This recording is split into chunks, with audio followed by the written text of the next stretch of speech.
19 मार्च गुरुवार को मौसा अपनी भांजी के साथ दवाई लेने के लिए मेडिकल स्टोर पे जाता है, लेकिन रास्ते में ही इन लोग के साथ कोई हादसा हो जाता है। मौसा घर पे फ़ोन करके बोलता है कि एक अल्टो गाड़ी से कुछ लोग आते हैं और भांजी को उठा के ले गए हैं। हम बीच बचाव के लिए गए हुए थे तो हमें मारा गया है और हम भी गंभीर अवस्था में जंगल में पड़े हुए हैं। जब कुछ लोग आते हैं और मौसा को देखते हैं सुध-बुध उसका खोया हुआ, तो लोग उसको उठाते हैं, फिर भांजी के बारे में पूछते हैं तो वो कुछ भी नहीं बता पाता है।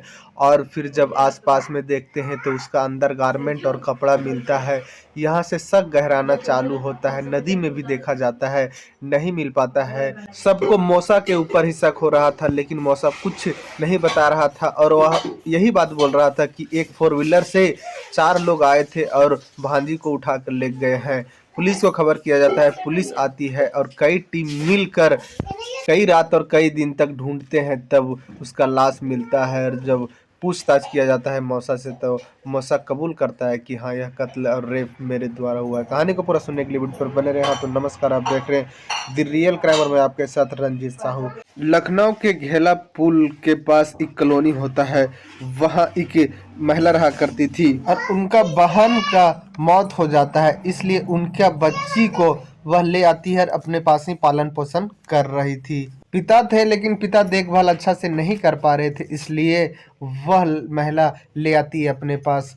और जब लाई थी उस टाइम बहुत छोटी थी वह बच्चियाँ, और फिर 10 साल का वक्त बीतता है और फिर यह जो महिला थी उसको इंस्टाग्राम पर एक लड़का से मुलाकात होता है जिसका नाम कुलदीप होता है। कुलदीप यूपी के बरेली का रहने वाला था और उत्तराखंड के हल्द्वानी में काम किया करता था। और इंस्टाग्राम से दोनों का बातचीत चालू होता है, चैटिंग चालू होता है, फिर मुलाकात होता है और दोनों फैसला करते हैं कि हम लोग अब दोनों एक साथ ही जीवन बिताएंगे और दोनों कोर्ट मैरिज कर लेते हैं। और जब बताया जाता है कुलदीप को वह लड़की के द्वारा कि हम एक बहन बेटी को और बेटा को रखे हुए हैं, जो कि उन लोग को हम बेटी के तरह पाले हैं, तो तुम्हें भी एक पिता का फर्ज निभाना होगा, देखभाल करना होगा और बड़ा होने के बाद शादी भी करना होगा। कुलदीप हर तरह से उस वक्त तैयार हो जाता है कोर्ट मैरिज के टाइम में, और ये दोनों का फिर कोर्ट मैरिज होता है और एक रिश्ता में बंध जाते हैं। ये लोग पति पत्नी का रिश्ता में बंध जाते हैं। और जो बहन बेटी और बेटा को रखी हुई थी वह महिला, वह मौसा और मौसी का रूप देते हैं इन लोग को और मौसा मौसी कहकर बुलाने लगते हैं। और धीरे धीरे वक्त आगे बढ़ रहा था और फिर कुलदीप का भी एक बच्ची होती है और वह बच्ची का भी कुलदीप अच्छा से देखभाल कर रहा था। लेकिन कुलदीप का कहीं ना कहीं नेचर खराब था। वह रास्ते में आते जाते हुए महिलाएं को, लड़कियां के कमेंट किया करता था, छेड़ा करता था। कई बार जो उसकी पत्नी होती है वह नज़रअंदाज कर दिया करती और कई बार बोला करती तो दोनों में लड़ाई हो जाया करता। और कुलदीप शराब पी कर आया करता और अपना पत्नी के घर पे मारा पीटा करता। यह सिलसिला लगातार 1-1.5 साल से चल रहा था। मैंने शादी के कुछ दिन के बाद जो कुलदीप था वह अपना तेवर दिखाने लगता है और वह सिलसिला चलता ही जाता है, लेकिन वह हद तब कर देता है जब अपने भांजी के साथ गलत करता है। बुधवार के शाम को जो कुलदीप है वह बोलता है कि मेरा कमर में दर्द है, मैं मेडिकल स्टोर जा रहा हूँ दवाई लाने के लिए।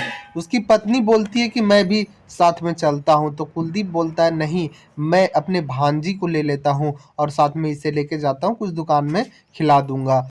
कुलदीप तो घर से जाता है। 1 घंटा के बाद ही कुलदीप अपना घर पे पत्नी को फ़ोन करता है और बोलता है भांजी का किडनैप हो गया है। एक अल्टो गाड़ी पर कुछ लोग आए थे और भांजी को उठाकर ले गए हैं और हम पीछा कर रहे हैं, लेकिन हमें लगता है हम नहीं पकड़ पाएंगे। तो उसकी पत्नी बोलती है कि अभी आप कहाँ हैं?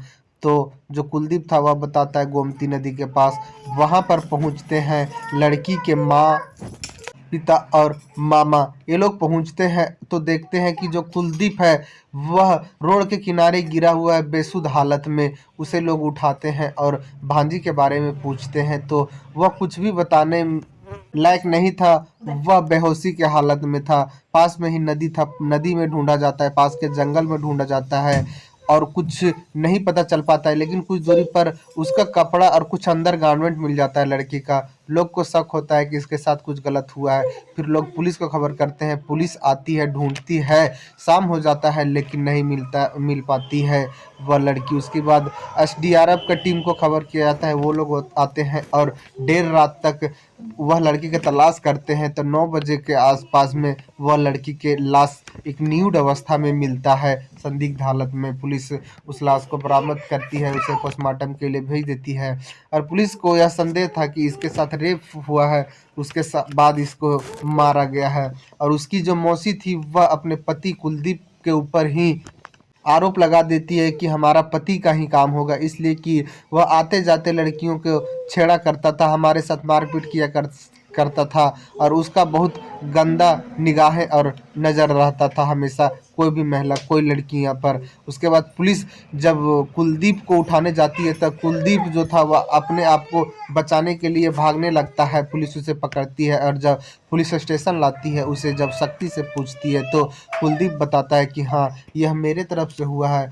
हमें कई दिन से हम अपने भांजी के ऊपर हमारा गलत निगाह था, नज़र था, और हम तलाश में थे कि किस दिन हमें अकेले मौका मिलेगा। और जब मौसा दवाई लाने के बहाना एक दिन अपने भांजी को अपना मोटरसाइकिल पे बिठाता है और लेके जा रहा था, बीच रास्ते में जंगल पड़ता था और वहीं पर अपना भांजी को उतारता है और आधे जंगल में ले जाने के बाद उसके साथ रेप करता है। और फिर जब लड़की बोलती है कि मैं घर जाकर बता दूंगा, सभी को बता दूंगा, तो फिर ये जो मौसा होता है वह गला दबाकर लड़की को मार देता है और अपने आप को इस कदर हालत बना देता है ताकि लगे कि कोई और व्यक्ति का यह कांड किया कराया गया है। और अपने आप को सड़क किनारे एक बेहोश वाला हालत में छोड़ के फ़ोन कर देता है अपने परिवार वालों को। परिवार वाले आते हैं, फिर पहले कुलदीप को उठाते हैं और इधर उधर देखते हैं, भांजी को नहीं मिलती है तो फिर पुलिस को खबर किया जाता है। पुलिस आती है और जब बारीकी से जांच करती है तो फिर इसका लाश भी मिल जाता है भांजी का, और मौसा की तरफ से खुलासा भी हो जाता है। कुलदीप के पत्नी के कहना है कि उसको फांसी दे दो, इनकाउंटर कर दो और चाहे जो भी सज़ा कर दो दे दो, अब उसके साथ हमें नहीं रहना है। और जो भी आसपास के लोग हैं वो लोग पुलिस से गुहार लगा रहे हैं कि कुलदीप को कड़ी से कड़ी सज़ा मिले, ताकि इस तरह से दोबारा किसी को भी करने में एक बार रूह काँप जाए। और जब उसको सज़ा मिलेगा तभी लोगों तक यह मैसेज पहुंच पाएगा कि गलत का सज़ा बड़ा भयानक होता है। और अभी कुलदीप को पुलिस कस्टडी में रखा गया है और फिर सबूत के तौर पे बरामद कर रही है पुलिस, जो मारने में और रेप करने में कुलदीप यूज किया होगा वो सब बरामद करेगी। फिर कुलदीप के ऊपर चार्जशीट तैयार होगा और यह मामला कोर्ट जाएगा। फिर कोर्ट का जज कुलदीप को क्या सज़ा सुनाती है। लेकिन वहाँ के पुलिसकर्मी का कहना है कि कुलदीप को काफ़ी गंभीर आरोप में फंसाया जाएगा और उसे बहुत बड़ा सज़ा दिया जाएगा, कम से कम उम्र कैद या फांसी, तह उम्र उसको जेल में रखा जाएगा, पुलिस तरफ से यह कहना है। लेकिन देखा जाए कि कुलदीप कहीं और कोई सोर्स पर भी न लगा के अपने आप को बचा ले। अगर वह अपने आप को बचा लेता है तो अपने पत्नी को के ऊपर कभी भी हमला कर सकता है। और कुलदीप के 9 महीना के एक बच्ची होती है, उसको भी बोला करता था कि यह जन्म क्यों ली, यह मर क्यों नहीं जाती। और कई बार अपने 9 महीने के बच्ची के ऊपर भी हाथ उठाई थी। उसकी पत्नी एक संवेदनशील